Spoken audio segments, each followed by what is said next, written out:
Salut à tous, c'est Pangbash, bienvenue sur cette vidéo qui aujourd'hui va parler d'énergétique et je vous rappelle qu'il y a toujours le site apprendre-le-magnétisme.fr qui vous permet, si vous le souhaitez, d'avoir quelques basiques pour travailler à la fois sur les autres, sur vous, avec l'énergétique, en passant par le concept que moi je mets en place, les trans énergétiques, donc qui sont un petit peu différents des trans hypnotiques, mais qui sont sur les mêmes concepts de base. Et d'ailleurs, pour revenir sur ce principe de concept, un travail qui est passionnant à faire, c'est le travail sur soi. Donc, pour ceux qui ont été présents pour l'initiation Reiki, je disais que le niveau 1 du Reiki, pour moi, est le seul véritable niveau important. Après, avec le niveau 1, on peut faire à peu près tout.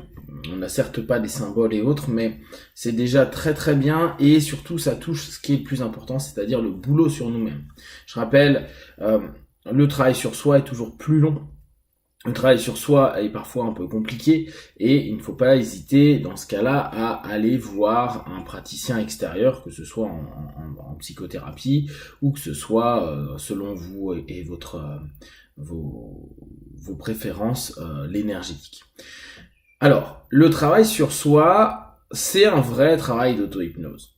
C'est un vrai travail de retour sur soi, de focalisation sur soi, d'écoute de soi, d'apprentissage de soi et en même temps de travail de suggestion, d'autosuggestion pour se permettre d'avoir des feedbacks et des retours. Je vous rappelle, la transe est une communication entre le conscient et le subconscient, conscient, subconscient et inconscient.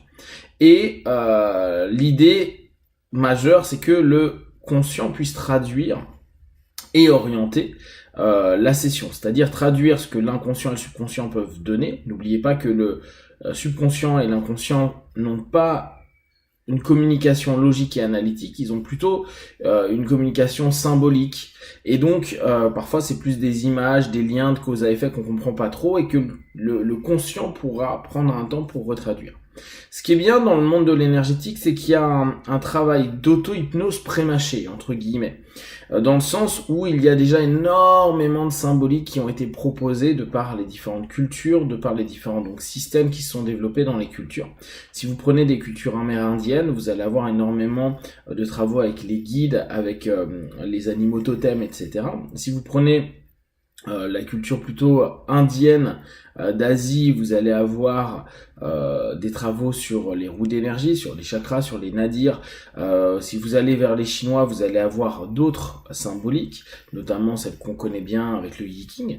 Et au travers de tout ça, on a déjà des cheminements explicatifs qui peuvent être un premier pas très intéressant par rapport à nous-mêmes. Ce que j'expliquais au travers des roues, donc des chakras, c'est que si on fait un travail de base d'énergétique, donc on rentre dans nos trans énergétiques à se dire, voilà, je vais m'envoyer de la lumière, je vais m'envoyer de l'énergie, je vais m'envoyer une intention positive, je vais m'envoyer une vibration, qu'importe quelle est votre sémantique, et que vous allez le faire en toucher, c'est-à-dire que vous allez y poser votre main. Moi, je vous invite toujours à être sur du contact connexion, mais après, vous pouvez le faire en fonction de votre cheminement. Vous allez faire sur les différentes roues d'énergie, les différents chakras, les 7 qu'on a sur le corps, en tout cas, et à chaque chakra, on sait qu'il y a une couleur. On sait qu'il y a une couleur et on sait qu'il y a un lien à une symbolique. Le chakra coronal serait plutôt violet et serait une symbolique au père, à l'élévation, à la spiritualité, etc.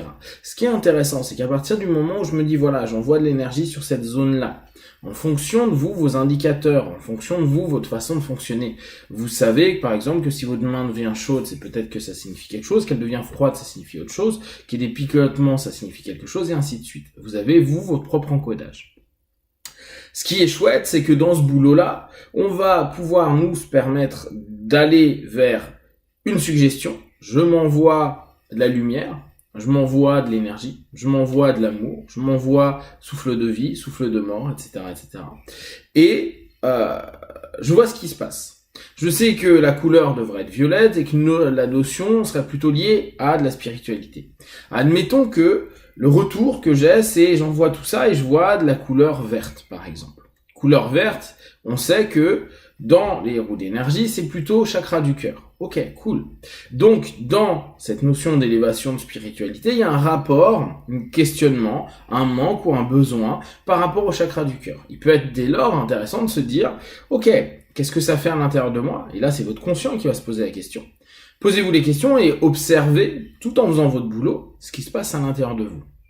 Vous rentrez dans un travail, on va dire, d'auto-énergie, mais c'est de l'auto-hypnose avec suggestion, réponse, écoute de la symbolique qui est proposée, traduction possible. Alors bien sûr, après, en fonction de votre expérience, de votre connaissance de vous, de connaissance de ce monde énergétique et des symboles que vous avez validés, et ça c'est important que ce soit vous qui le validiez.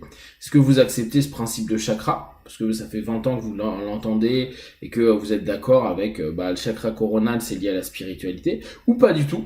Et vous vous dites, bah non, ça c'est pas une symbolique qui me parle. Par contre, j'ai des symboliques d'interaction d'énergie sur des opposés, que là il y a un manque d'unité de la couleur, donc faut que je retrouve une couleur entière parce que c'est le 1, etc., etc. Ok. À partir de là, vous orientez votre intention. Alors ce qui est intéressant, c'est que c'est métaphorique, c'est symbolique, et votre travail va être symbolique. C'est-à-dire que si vous envoyez de l'énergie, c'est symbolique, ou pas, on peut débattre 10 heures, mais là-dessus, si je me dis, voilà, je vais compléter mon énergie violette ici, parce qu'il y a du vert, je vais envoyer peut-être une intention violette ou une énergie liée à la spiritualité, à l'éveil, à l'élévation, etc.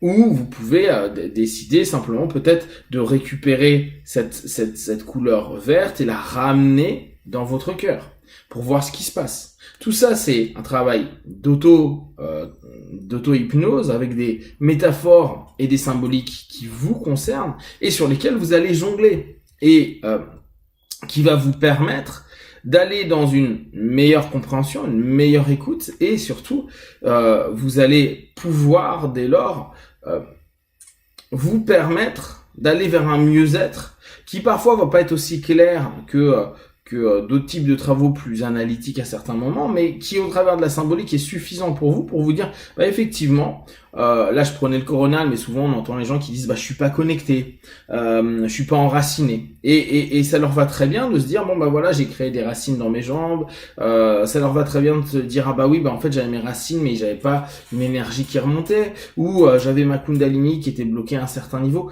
qu'importe. Ce qui est mis derrière, ce qui est utile, c'est comment vous, dans votre monde symbolique énergétique, et par rapport à l'intention et au contact que vous allez mettre comme des câbles sur vous-même qui vous permettent d'avoir une transcription de ce qui est en train de se passer. Et tout le boulot sur l'énergétique et le toucher, c'est des capteurs en plus et donc plein de câbles qui permettent de donner des images, des sensations, des perceptions, des émotions, du subconscient, qu'on va tenter de retraduire vers le conscient, mais dans, on va dire, une cartographie et un ouvrage qui est déjà pré-mâché, et c'est pas du tout péjoratif, c'est des gens ont déjà cherché avant vous, et donc ils ont fait déjà des liens de cause à effet, et ils ont déjà trouvé des symboles, des notions qui ont une traduction possible. Et vous voyez si ça matche avec vous, ce que vous êtes en train de vivre là. Il y en a, ils ont complètement acheté certains ouvrages, si on reprend cette idée-là, et ça leur parle complètement de dire, il y a... par exemple, si je reprends le vert dans le violet, il y a de l'amour par rapport à la notion de père, à la notion de spiritualité. Qu'est-ce qui se passe? Quel est mon rapport à mon père? Quel est mon rapport à la spiritualité? Quel est le besoin peut-être d'amour qu'il faut que je donne? Ou est-ce que c'est un besoin d'amour que j'attends à ce moment-là du père? Et là, on peut se poser les questions, toucher, voir ce que le récepteur donne, ce que donc la transe propose, et toujours dans ces notions symboliques peu cohérentes, et petit à petit s'offrir la possibilité de le rendre plus logique et analytique par d'autres conscients. Et au travers de tout ce travail-là, sur les différents chakras, tenter d'équilibrer vers ce que nous, on estime équilibre, et de faire en sorte que sur cette session de 10 minutes, j'ai pu ressentir ça, voir ça, et observer dans les jours à venir ce qui se passe. Si vous avez des questions et des remarques, partagez sur Facebook, YouTube, j'y répondrai le plus rapidement possible. Comme d'habitude, de tout ce que je propose, ne prenez que ce qui est bon et juste pour vous. Testez, observez, analysez et concluez. Be one. Ciao.